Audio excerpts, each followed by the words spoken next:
if nothing else, 2023 was the year of walking out my front door to see a tornado. And April 19th was certainly the poster child of that experience. The night before then, I'd thought that Kansas would be my destination that afternoon, as all the ingredients for tornado potential looked to be coming together well to the north of central Oklahoma. First, forecast models suggested that a trough approaching from the west would force the development of a surface low pressure center in the wake of the Rockies. This broad area of low pressure would pull warm, moist air north from the Gulf of Mexico, while hot, dry air descended from the high plains in New Mexico and Texas. This would result in the establishment of an unstable atmosphere ready to fuel storms, as well as a dry line boundary that could act as a focus for storm development.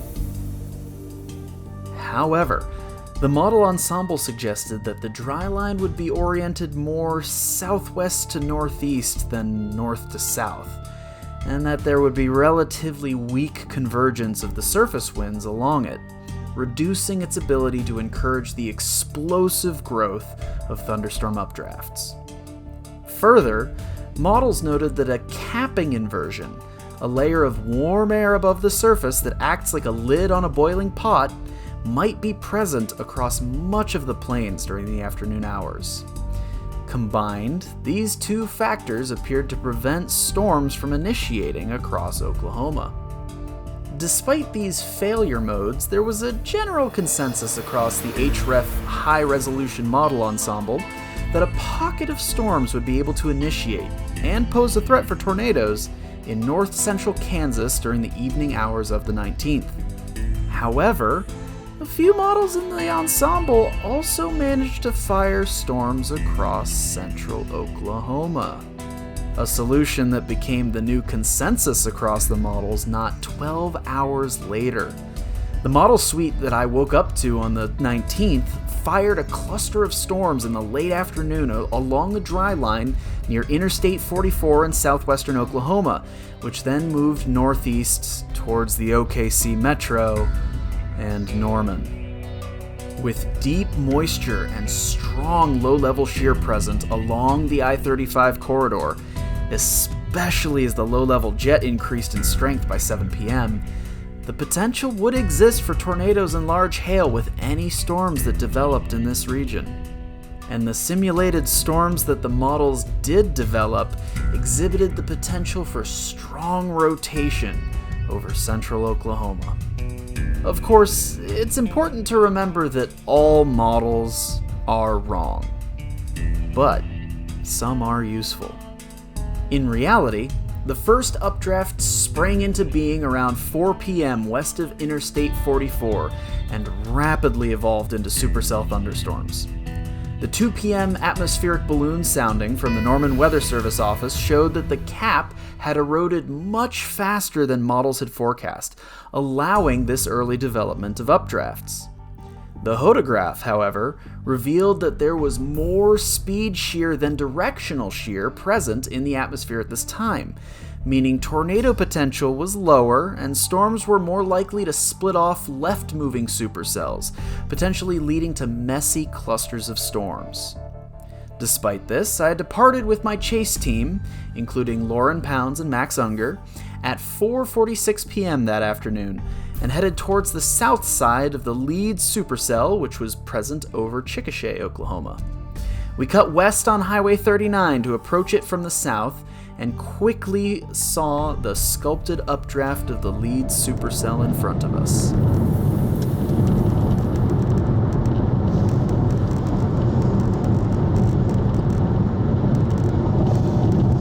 I'm Cameron Nixon, tweeted safety check Oklahoma Chasers.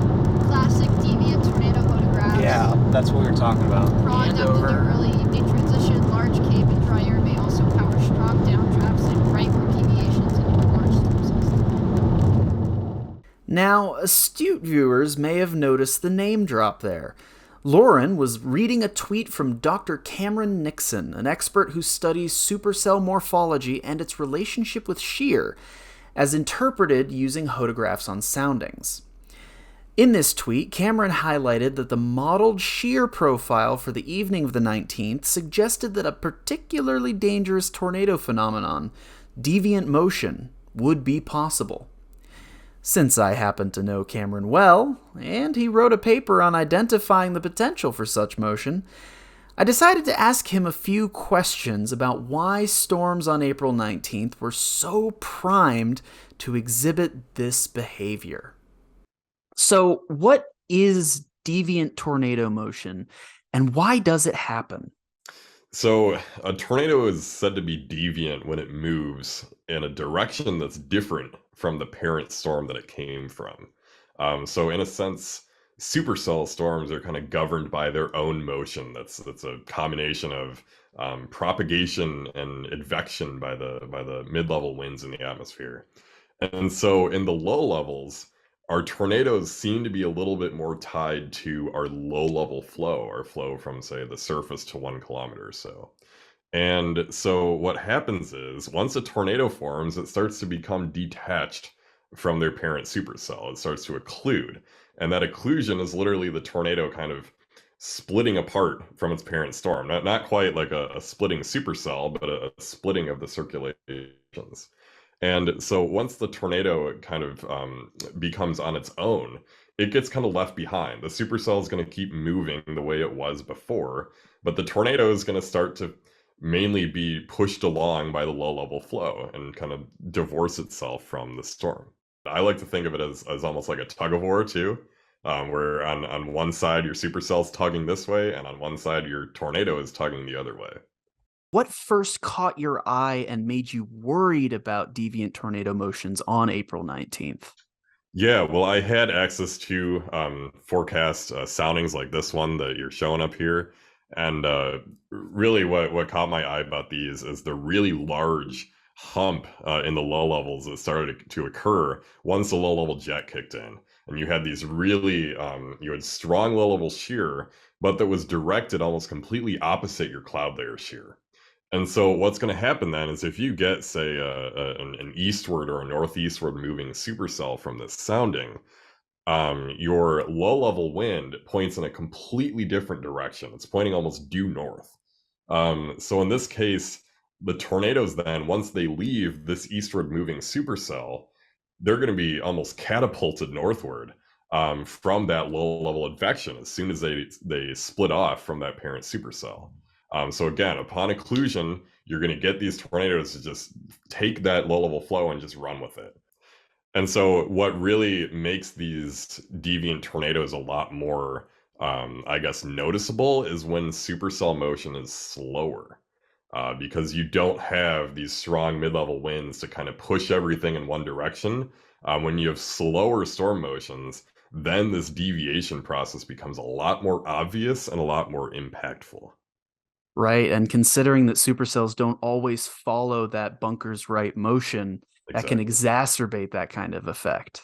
Yeah, and with this supercell moving almost due east, the directional differences between the two were a lot greater than they would have been if they were taking bunkers.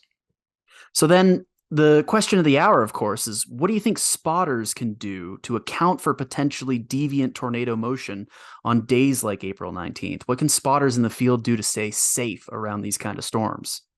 Yeah, so you wake up and you kind of just this is always something you got to keep in the back of your mind. Should I be expecting supercells with deviant tornadoes? And right, this photograph is easy to remember. It's these big humped low level curves with that slow storm motion. So as soon as you got that in your head, now you're thinking, okay, got that in my back pocket. When you're in front of a storm, where should I avoid when we're chasing? And, 9 times out of 10, this deviant motion is going to occur to the north of a supercell. So, it's that classic left hook where your tornado kind of just takes a cut and goes straight north after forming. And sometimes it could be immediate, right? These tornadoes might form and immediately deviate without giving you any warning that they are moving in a different direction than the supercell. So, a lot of chasers say, please be cautious of the northern end of a supercell, and it's largely because of this. This is a really dangerous phenomenon, and as long as you're not due north of a tornado when it forms, you should be able to avoid such a thing. Yeah, that makes a lot of sense. So it's very important to always be aware of the structures of the storm that you're both seeing with your eyes, as well as collaborating with or corroborating that with the radar image to make sure that you know where you are with regards to that most likely area for the tornado cyclone to form. Yeah, exactly. And you say radar, and like that's one of the key features to look for then is say another hook echo starting to form, or like another pendant echo south of that tornado, because that's when you know the occlusion process has happened. Your supercell has moved on, it's left that tornado behind, and then immediately you might start to get that tornado start wobbling north, or even just kind of start shooting north if that low level jet is strong enough. Right, right. That's a great warning sign to look out for. Well, Yeah. thank you so much for answering my questions about deviant tornado motion. I really appreciate it, Cameron. Yeah, anytime, Sean. Okay, so back to the chase. We arrived east of the updraft of the lead supercell at about 5:35 p.m. south of Blanchard, Oklahoma.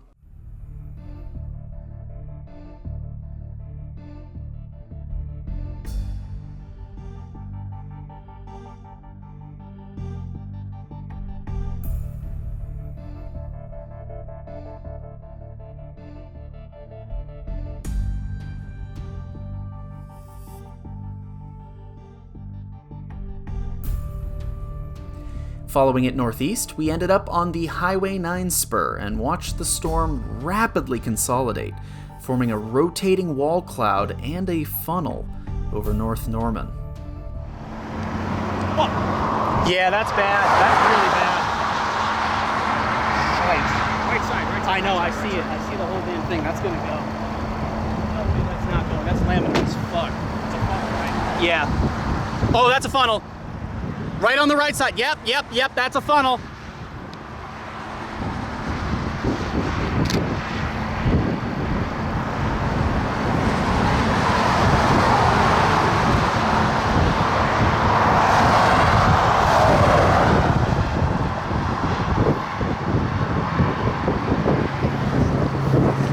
I'd call that in as that's a laminar funnel.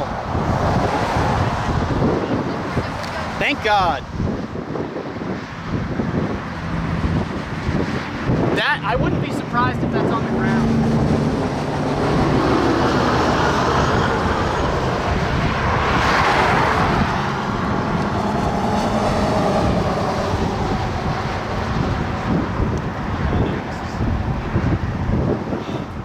Given that this storm was rapidly approaching the Oklahoma City metro, we elected to abandon it, repositioning southwest to the supercell that was following it.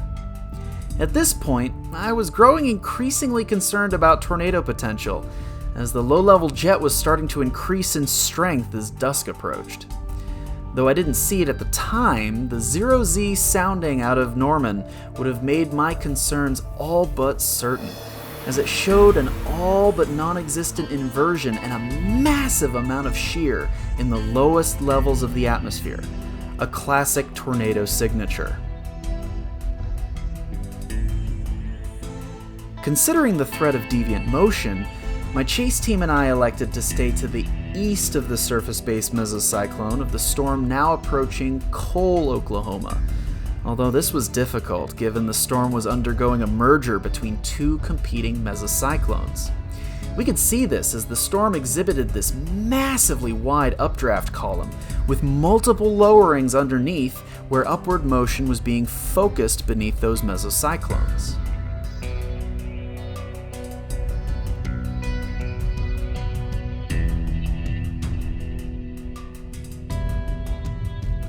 As we finally moved north ahead of the storm's rear flank downdraft, we started to get a better view of the lowered base of the storm. At this point, Max, who is an accomplished radar analyst, noted that the downdraft was rapidly hooking around the mesocyclone and risked cutting off our escape routes to the south. Unknown to us at the time, the storm actually produced its first rain-wrapped tornado, an EF1, from about 7:20 to 7:26 p.m. We escaped to the east and then south as this tornado spun towards the east behind us before lifting. At this point, the storm had finally consolidated itself into a single powerful mesocyclone, and it was ready to produce a much stronger tornado.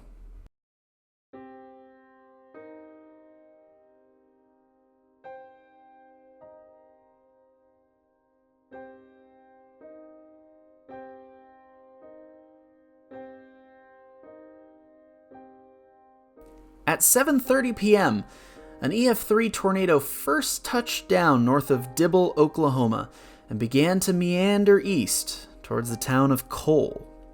Heavily rain-wrapped, this tornado was invisible to us at our position southeast of the tornado, until the rain cleared and the wedge tornado was revealed.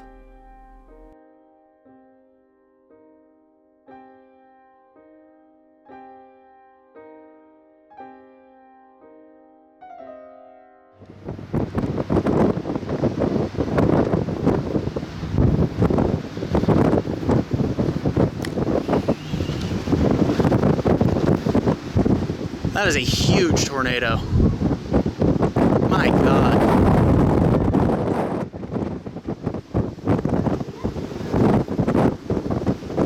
I'm a little bit worried about your door, Sean. It's gonna blow up. The roof? This door? Wow, that's it right there. Look at that. Yeah, that is. That is a. That's it right there. The left edge. You see that? Huge tornado. Damn.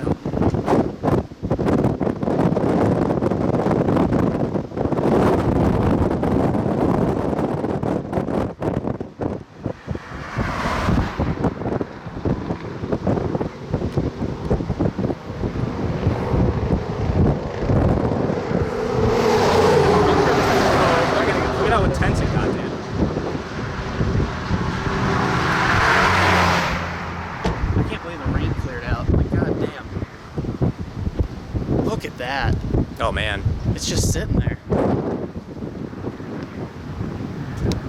Look at the. Are we doing okay? How are we doing about? Look at that photo. Nice.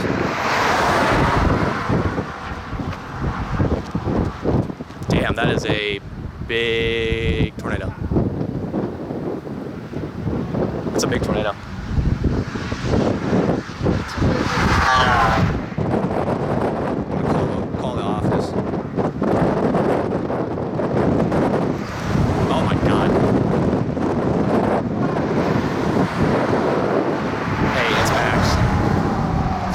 Just wanted to let you guys know the Cole tornado is a large wedge tornado. Yep.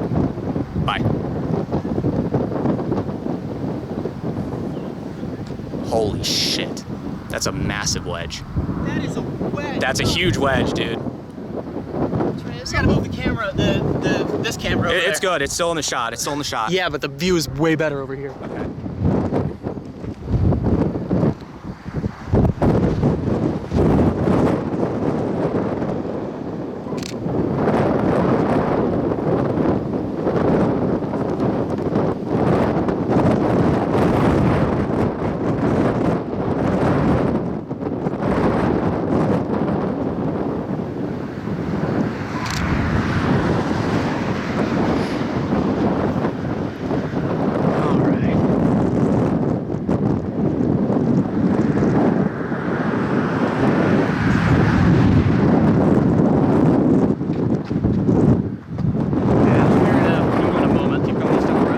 That's the move.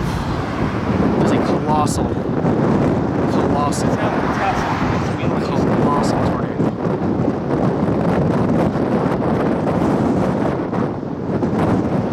Yeah, it's actually starting to move.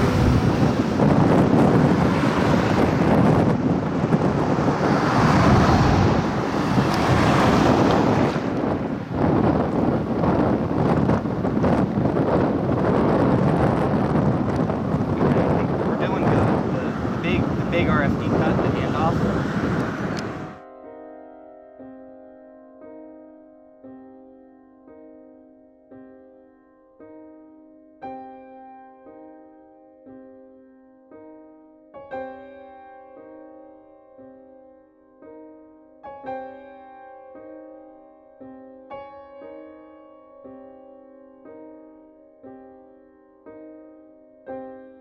We quickly repositioned to the east once the rain shrouded the tornado once more, fearing that the tornado was on a direct path towards our homes in Norman.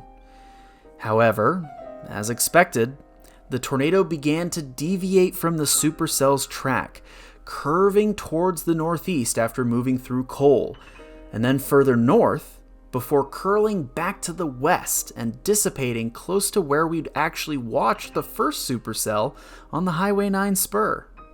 Despite missing Norman, this storm impacted populated areas, and one resident of Cole lost their life due to this tornado.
Nearly all of which exhibited extremely deviant motions, and unfortunately caused significant damage in the city of Shawnee. Thankfully, despite the erratic behavior and nighttime arrival of the tornado there, no further lives were lost. I salute the incredible work done by the National Weather Service forecasters and first responders that saved so many lives during and after these terrible storms.